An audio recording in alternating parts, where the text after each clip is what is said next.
yesterday, reminder, now we're dealing with square root type equations.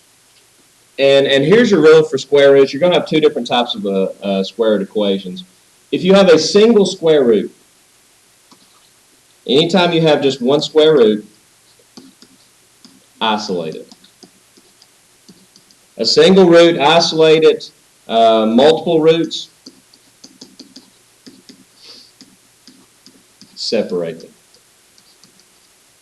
When you have just one, isolate it. When you have two, separate it. Put one on one side of the equal sign, the other one on the other side of the equal sign. Here we only have one radical, one square root. So what we're going to do, we're going to isolate it. We're going to take anything that's not a square root, move it to the other side. So I now have the square root of x equals x minus 2. Next step, we're going to get rid of the square root. Kaneda, do you know what the opposite of square root? How can I get rid of a square root? What do I do to the other side to get rid of it? That is. Such as, what if I had the square root of x equals 4? How would I solve that? What would I do to the other side? Think of it like this.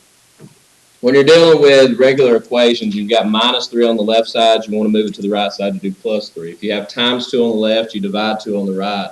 You always do the inverse operation, the opposite operation. And anybody know what's the operation? Squaring it. So to get rid of a square root, we're going to come over to the other side, and be careful, you got to square the whole side, and that's going to get rid of that radical. So we now have just x on the left side. Notice I didn't just square each piece. I squared the whole thing, and you can't do x squared plus 4. That's not right. Square the whole thing by pulling it out. You get x squared minus 4x plus 4. X minus 2 times x minus 2.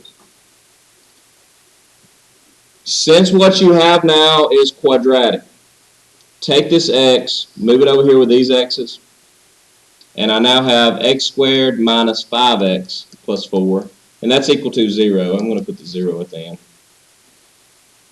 Factor, solve. What's that factor into, Drake? Good. So my two answers are 1 and 4, or 4 and 1. Always test them. There's a good possibility you're going to have what's called, when you're dealing with square root equations, there's a good possibility you're going to have what's called extraneous values or extraneous roots. For this reason, the square root of x has a special domain.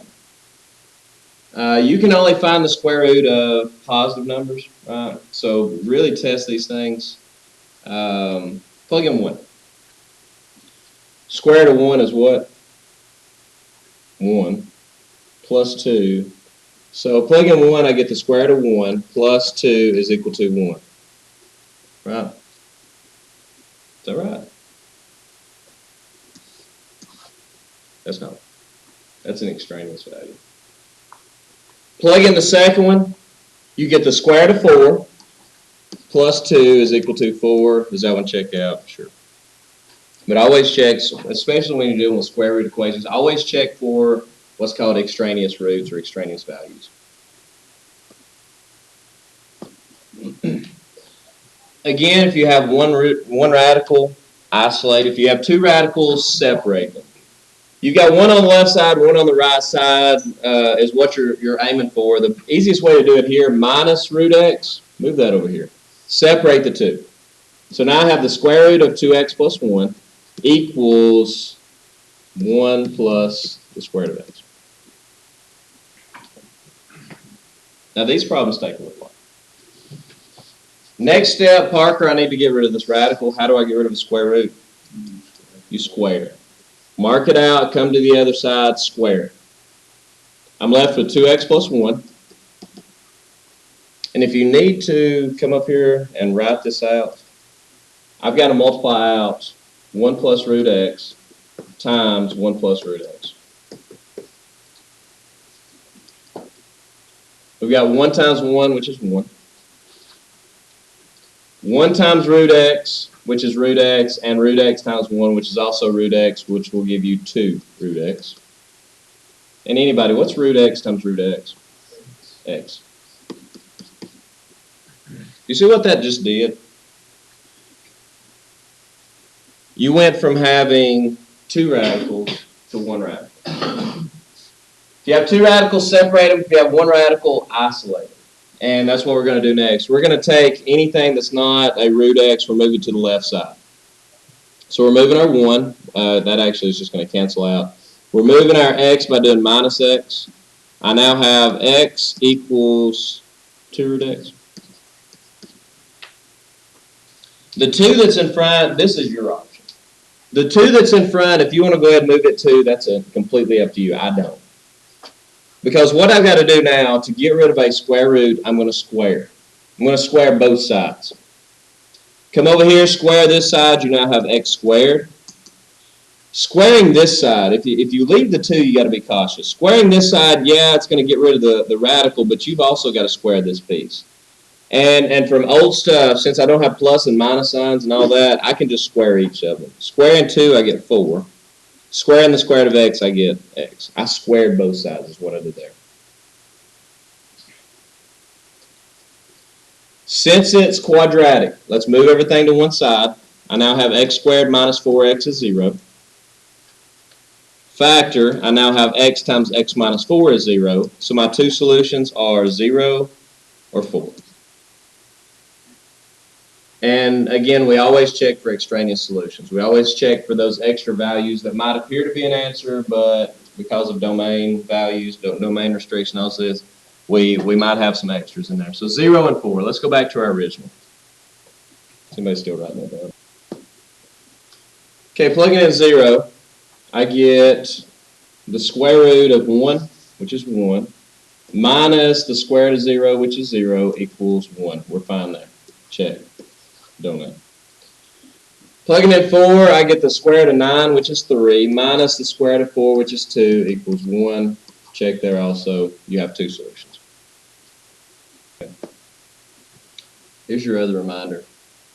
Any of these equations that you're solving can be solved with a graphing calculator. If for some reason, especially ACT, you get on that test and you don't remember how to solve something, you can always use your graphing calculator. Here's what I did. I took this equation, I took that 1 and moved it over here. And I now have the square root of 2x plus 1 minus the square root of x minus 1 equals 0. The reason I wanted it equal to 0 because, what are you looking for then? Where are functions equal to 0? Somebody know? The x-axis. Because then what you can do, instead of having two different functions, move everything to the left side, set it equal to 0, then you're just looking to see where is it going to cross the x-axis. So let's look at that. Here's my graph. I don't like the looks of my graph because actually there's nothing over here, so let's change our window. Let's change it from first off 0 to 10. And then I've got nothing, pretty much I've got nothing except for between, let's do -2 to 2. Window on my y-axis, -2 up to +2.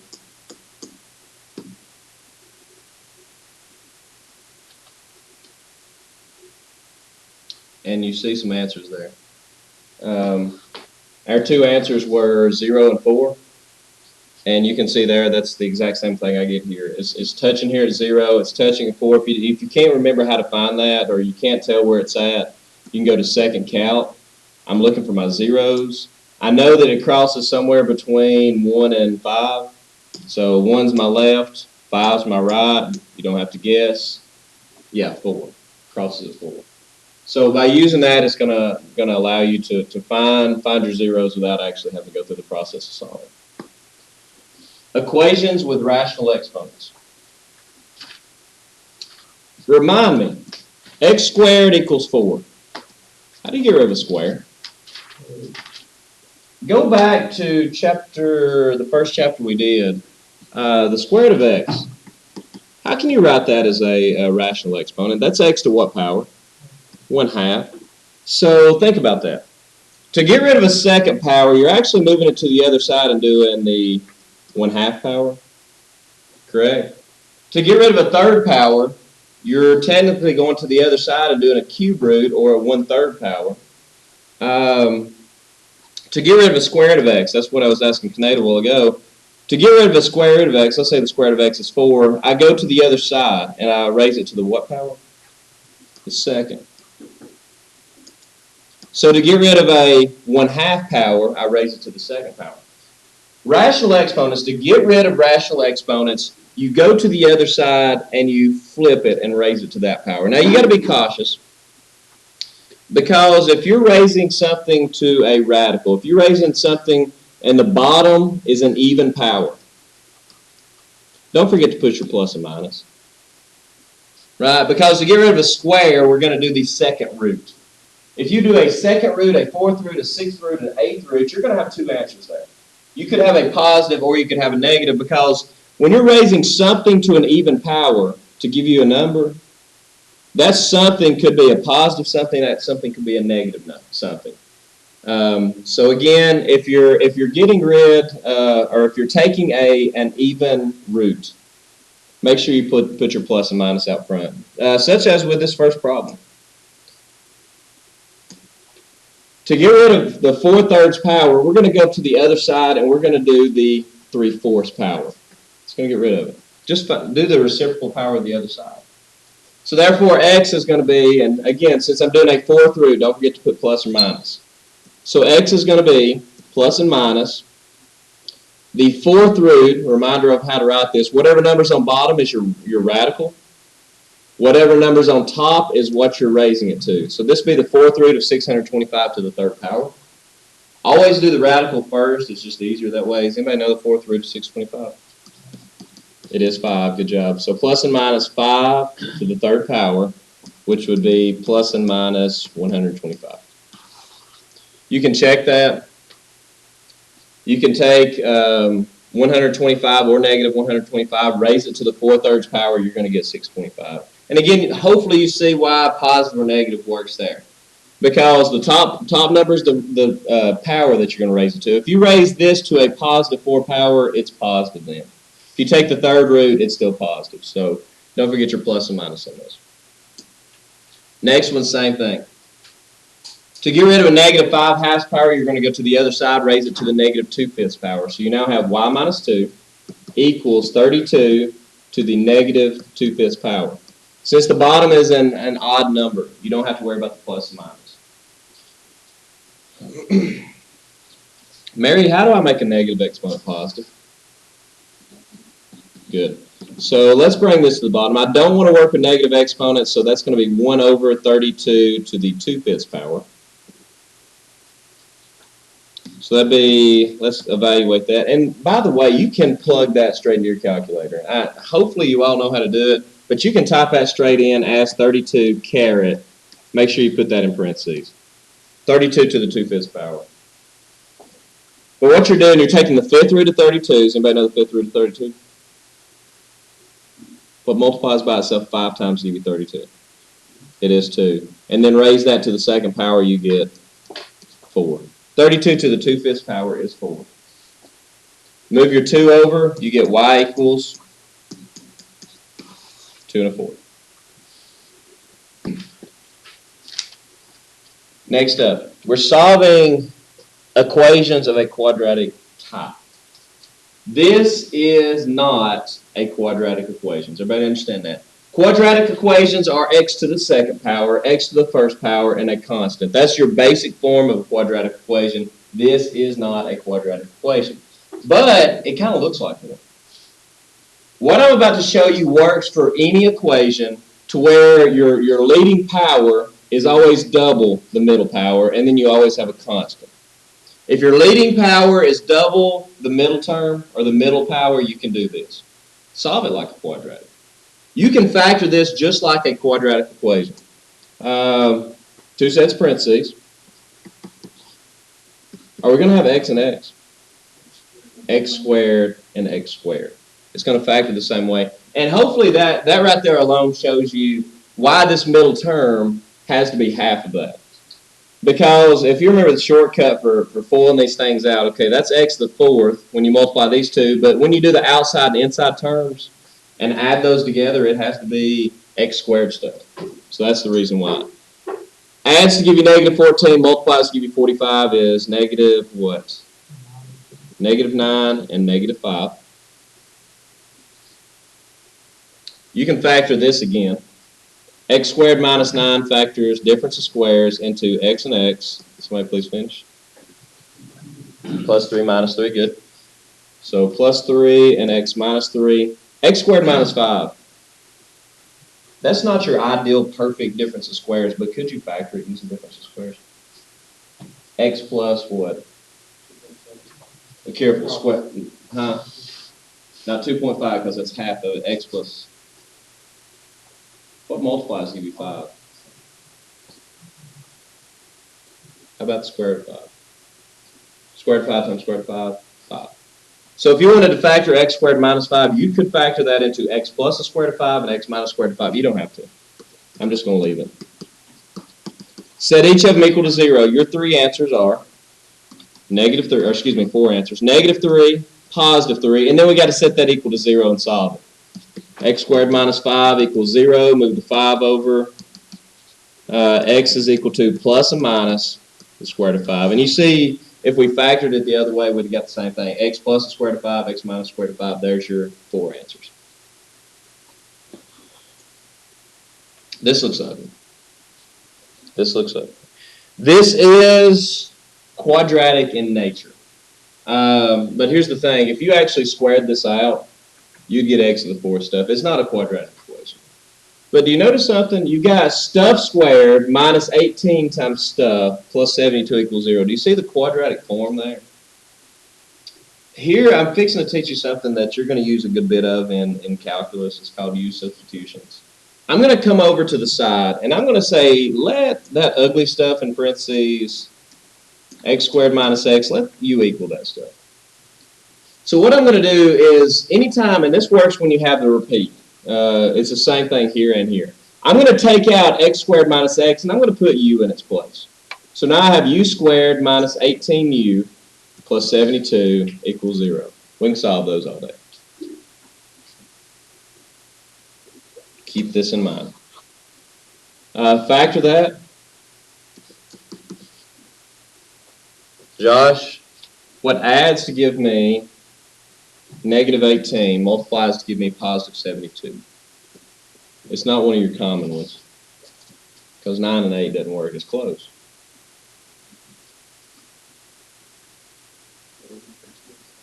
Uh, 72 hours, that's 3 days, right? Which is, so it's 3 24s, or it's, how many half days? 6 12s. Right. So negative 6 and negative 12, that'll work. So therefore, u equals 6, or u is 12. We're not done. Because u is 6 and u is 12. We're not looking for u, we're looking for x's. So now, any ideas? What do I do now? Yeah, plug it back in. There's u. Take out the u now. Now that you've cleaned up this simpler problem, take the u back out and put in x squared minus x in its place. Solve those two. You get 2 answers for each of them, which would be the 4 answers. X squared squared, that should have 4 answers. Solve each of these, that should give you your 4 answers. Move the 6 back over, I get x squared minus x minus 6 is 0. Move the 12 over, I get x squared minus x minus 12 is 0. Factor it, solve it. Can anybody do that in their head? Tell me what these 2 answers are going to be. Positive 3. It's going to factor into positive, negative 3, positive 2, so our answers are negative 3, positive 2, right? This will factor into x minus 4 and x plus 3. X minus 4 and x plus 3, so our answers will be positive 4 and negative 3. Is that right? Is it positive and negative? Thank you. Positive 3, negative 2, positive 4, negative 3. Now question, as you're writing this down, could we have FOILed this out, squared everything, made it a little bit uglier, distributed property here, and got x to the 4th stuff, and used our old material? We could try to, well, factor by group is not going to work because it's x to the 4th. But go through and find all your possible rational roots. Or you could have went through and used your graphing calculator to kind of see where you think it's going to cross. And use synthetic division and found the 4 answers. Yeah, you could have done it the same way. That's a shortcut. X to the 2/3 minus 9x to the 1/3 plus 8. Same thing. That's quadratic in nature. It's not a quadratic equation, but 2/3 is double 1/3, so you can factor it like a quadratic. First thing in parentheses, I'll go ahead and tell you, is not x and x. Michael, what multiplies to give me x to the 2/3? And think about how you multiply like terms or like bases. You add their exponents, right? So x to the 1/3 and x to the 1/3 gives you x to the 2/3. Raj, what adds to give you -9, multiplies to give you positive 8?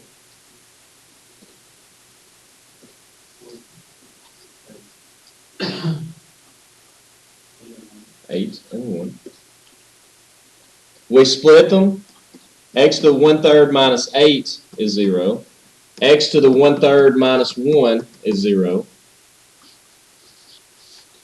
Move the 8 over, and you get x to the 1/3 is 8. Michaela, how do I get rid of a 1/3 power? What do I raise the other side to? The third power. Good, you flip it. To get rid of a rational, this is the cube root of x, is what this is. So you're going to cube the other side. 8 to the 3rd power, I think, is 512. You can check me there. Add the 1. Same thing. Raise it to the 3rd power, you get x is 1. So x is either 512 or x is 1. You can plug those in and try them. They're going to work. Okay, here we go. Next one. You got all this stuff raised to the 1/4 power. How do I move a 1/4 power over? Anybody? The 4th power. Raise the other side to the 4th power.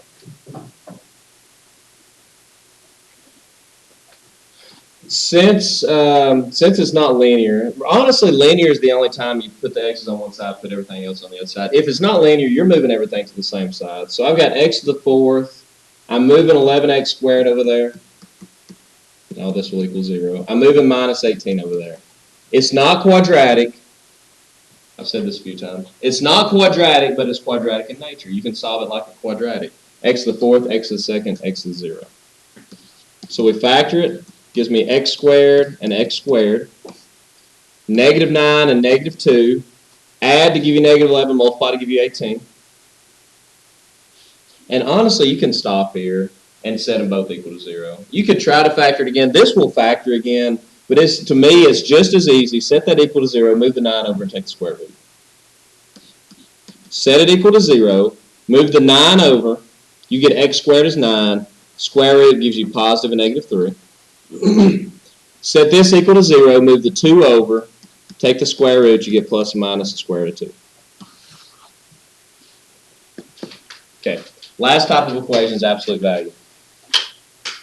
Reminder, we've already solved absolute value equations once this year. The absolute value of, let's do a tougher one, just a reminder. Absolute value of 2x plus 3 equals 9. If the absolute value of something is 9, then the stuff inside could be two different things. 2x plus 3 either has to equal 9 because absolute value 9 is 9, or 2x plus 3 could possibly equal -9. So that's where you split it. You split it into 2x plus 3 is 9, 2x plus 3 is -9. You have two different answers. It's the same thing here. These are identical.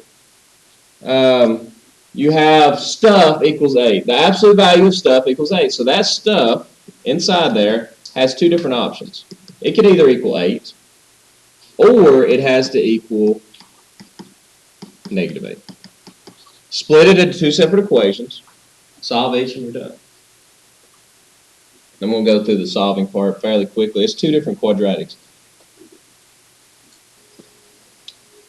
Move over the 8, gives me x squared minus 2x minus 24 is 0. Move over the 8, gives me x squared minus 2x minus 8 is 0. We factor each. We get -6 and +4. We factor this. It gives us -4 and +2.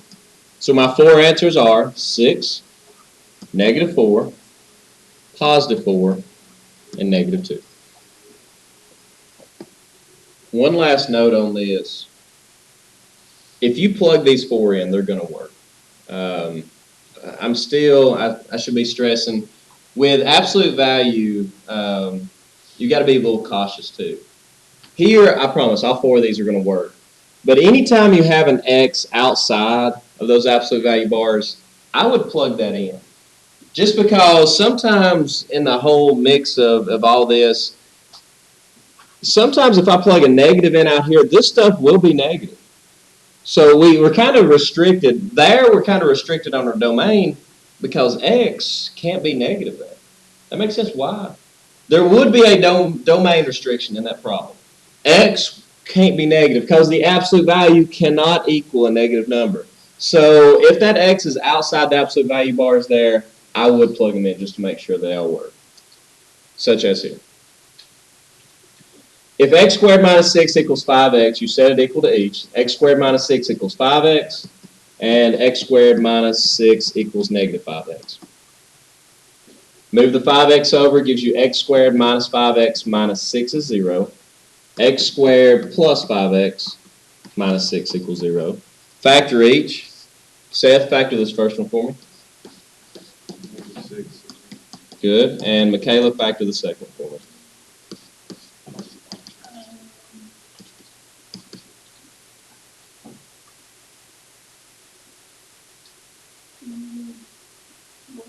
Positive 6.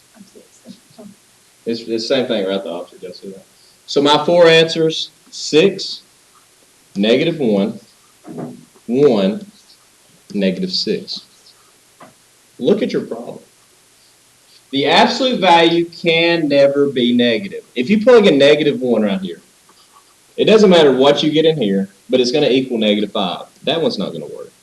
If you plug in -6 here, it's going to equal -30. That's not going to work. You can try 6 and 1. You get the absolute value of 36 minus 6. That's the absolute value of 30 equals 30. That one's fine.